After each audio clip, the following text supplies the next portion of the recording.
Bonsoir à tous, bienvenue sur Astro Cousin. Alors vous nous avez oublié parce qu'on est parti très longtemps, mais on est de retour pour de l'astronomie. Alors avant on faisait voler des fusées, on observait des planètes, j'allais dire on faisait voler des planètes, ça ne veut rien dire. Voilà, on observait plein de choses, on est de retour.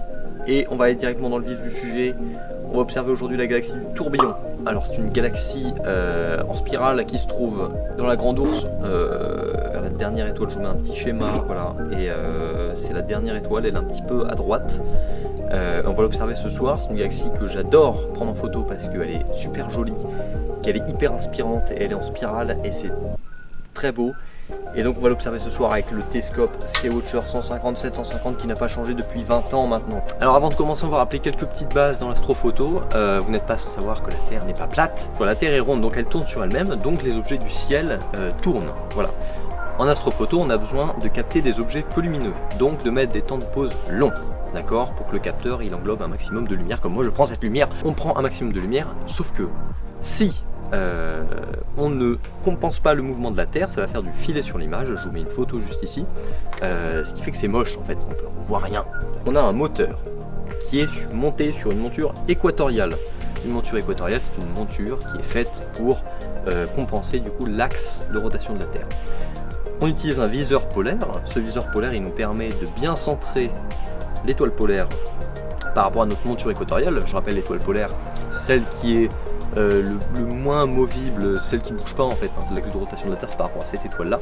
Donc si on s'aligne bien avec elle et que notre moteur suit le truc, suit l'objet qu'on veut shooter, et bah il restera parfaitement en place. Ok, donc là en gros ce que je viens de faire, je viens de viser l'étoile polaire avec ce petit viseur là, et je l'ai placé au centre pour être parfaitement aligné avec l'axe de rotation de la Terre et donc pouvoir faire des temps de pause assez longs.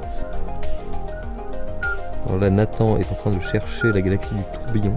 Du coup, comme il l'a jamais cherché, bah, c'est l'occasion. On apprend, on découvre des belles choses. Alors là, on vient de réussir à trouver la galaxie. Donc, je mets une image juste là qui apparaît du fichier brut. Donc, elle n'est pas traitée, il n'y a pas de. Donc la galaxie du Tourbillon, c'est une galaxie qui est à 27 milliards d'années-lumière de la Terre. Elle contient à peu près 200 milliards d'étoiles, c'est très conséquent évidemment. Elle a un diamètre d'environ 100 000 années-lumière, c'est-à-dire que d'un bout à l'autre, eh bien, il y a 100 000 années-lumière. Voilà. Elle a été découverte par Charles Messier, l'astronome français, en 1773 et fait partie du catalogue Messier. Alors qu'est-ce que le catalogue Messier? Le catalogue Messier, c'est un catalogue qui a été lancé par Charles Messier pour éviter aux astronomes de confondre les comètes avec les objets du ciel profond comme les galaxies, les nébuleuses ou les amas d'étoiles. Donc ce catalogue il a été fondé en 1774 et en fait l'anecdote c'est que Charles Messier il a lui-même confondu un objet du ciel profond avec une comète. C'est la nébuleuse du Crabe, comme une photo, et en fait cette nébuleuse du Crabe il l'a appelée M1, c'est le premier objet du ciel profond qui fait partie du catalogue Messier, il s'appelle M1. Et c'est après seulement une demi-heure de prise de vue que l'on a procédé à l'empilement des photos, et sans plus attendre je vous mets le résultat final.